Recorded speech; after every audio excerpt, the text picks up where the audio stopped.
Recording by Austin Lim. The Cats of Ulthar by H.P. Lovecraft.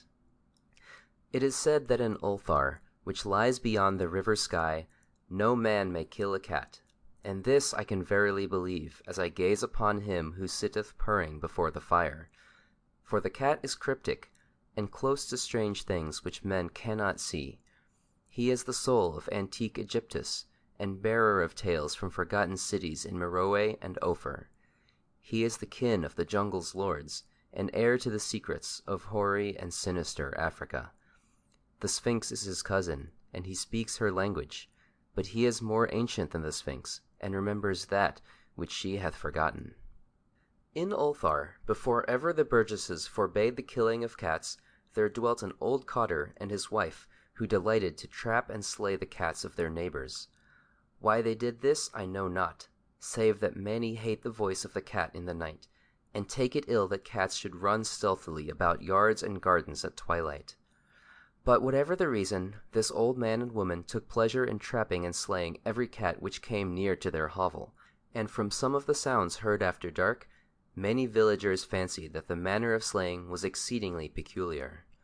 But the villagers did not discuss such things with the old man and his wife, because of the habitual expression on the withered faces of the two, and because their cottage was so small and so darkly hidden under spreading oaks at the back of a neglected yard.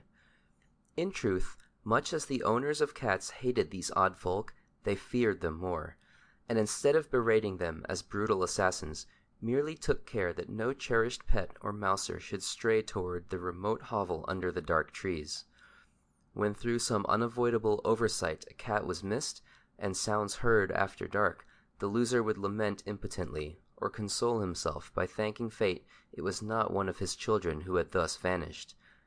For the people of Ulthar were simple, and knew not whence it is all cats first came. One day a caravan of strange wanderers from the south entered the narrow cobbled streets of Ulthar. Dark wanderers they were, and unlike the other roving folk who passed through the village twice every year. In the marketplace they told fortunes for silver, and bought gay beads from the merchants.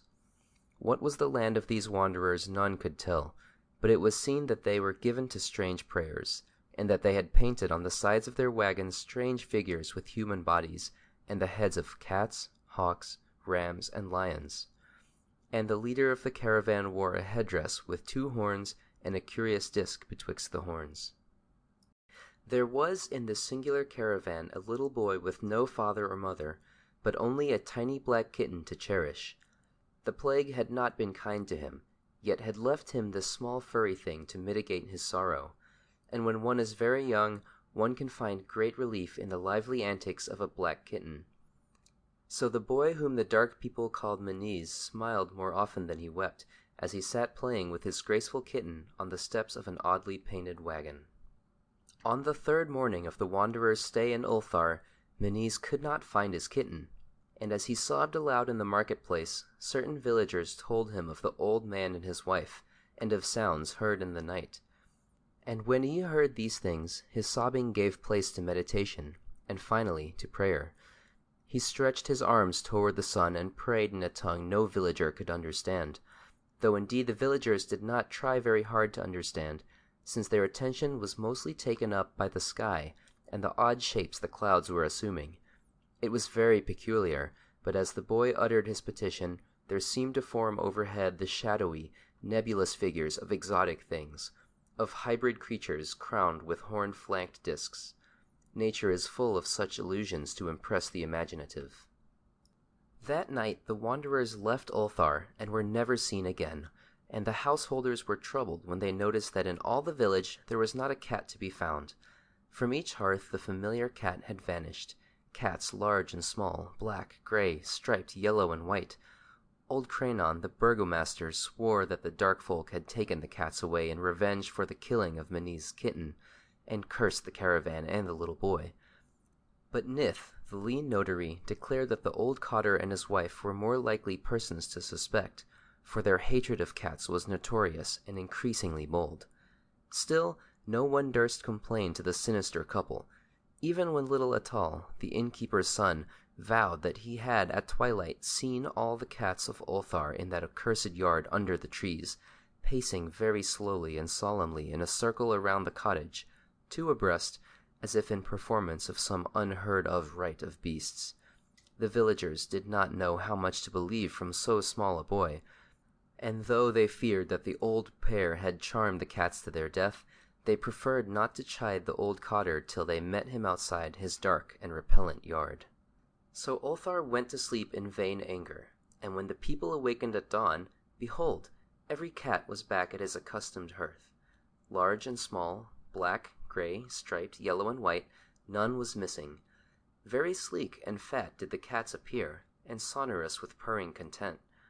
The citizens talked with one another of the affair, and marveled not a little. Old Cranon again insisted that it was the dark folk who had taken them, since cats did not return alive from the cottage of the ancient man and his wife. But all agreed on one thing, that the refusal of all the cats to eat their portions of meat or drink their saucers of milk was exceedingly curious.